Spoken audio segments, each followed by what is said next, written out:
Junior, the trigger man. They got Curry. He checked it. Steph for the win. Yes, sir! His 8th career game winner! We got to get out of here. That step back is killer. Ito nga ang first official buzzer beater ni Stephen Curry sa natitirang 5.1 seconds ng laro nila kontra sa Houston Rockets.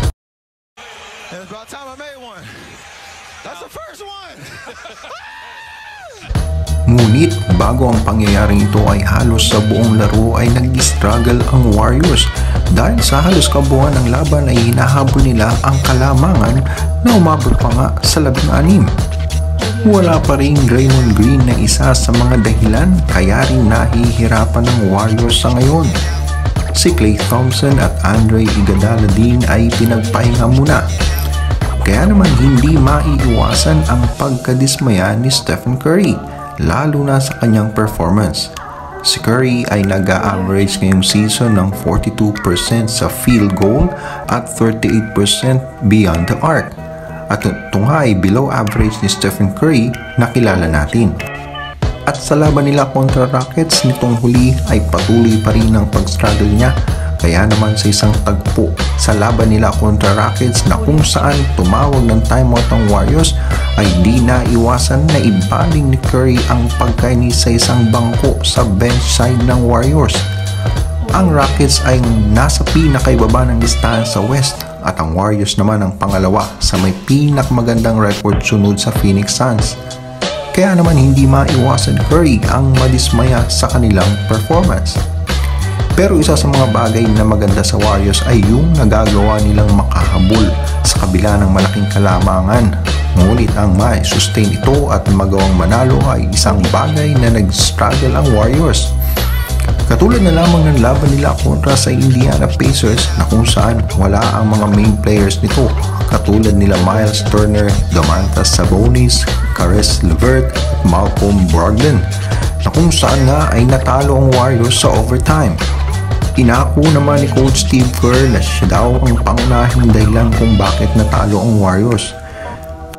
Na ayon sa kanya ay hindi niya daw naihanda ang Warriors para sa kanilang laro pero mas binigyan din niya ang pagkukulang niya sa final defensive play na kung saan ay hindi niya nabigyan ng instruction na mag-commit ng foul kay Holiday o kay Jackson sa final ball possession na kung saan ay naipasok nga ni Holiday ang free pointer para maitabla ang score na nagresulta sa overtime. Ngunit para naman kay Curry ay karakter nga daw ni Coach Steve Kerr ang mag-take ng responsibility. Pero inamin niya na siya rin ay may pagkukulang nang hindi niya nga nabantayan ng maayos si Holiday kung saan ay nagkaroon ito ng pagkakataon na magkaroon ng open shot sa 3-point lane. Bagaman si Curry ay nakapagtala ng 39 points sa loob ng 44 minutes at nakagawa ng 6 out of 16 beyond the arc, 3 out of 26 lamang ang nagawa ng kanyang mga kasama. Ayon pa kay Curry, hindi nga daw sila nakakapag-execute ng maayos sa bawat playmaking. At para sa kanya, hindi man nila makontrol ang pag-shoot ng bola ay kahit man lang sana sa pag-execute ay magawa nila na itinuturing niya na isang simpleng bagay na kung saan ay dapat sanay na nga sila pero hindi nga ito nagagawa. At dahil nga dyan, silang mga manlalaro ang pangunahing responsable sa bawat laro.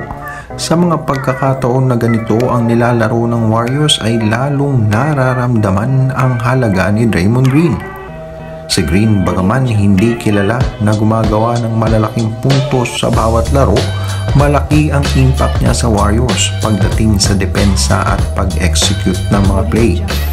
Ang Warriors nga ay may 4 na talo lamang ngayong season na may Draymond Green at 6 na talo sa 9 na laro na wala siya. Sa ngayon ay nagpapagaling si Green sa natamo niyang calf injury at mawawala nga ng at least 2 weeks.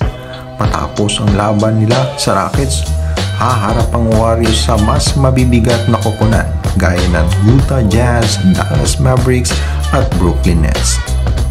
Sa mga katropa natin dyan na bago pa lang sa ating munting channel, huwag po nating kalimutang mag-subscribe at i-hit ang notification bell para sa mga balitang basketball. Maraming salamat po.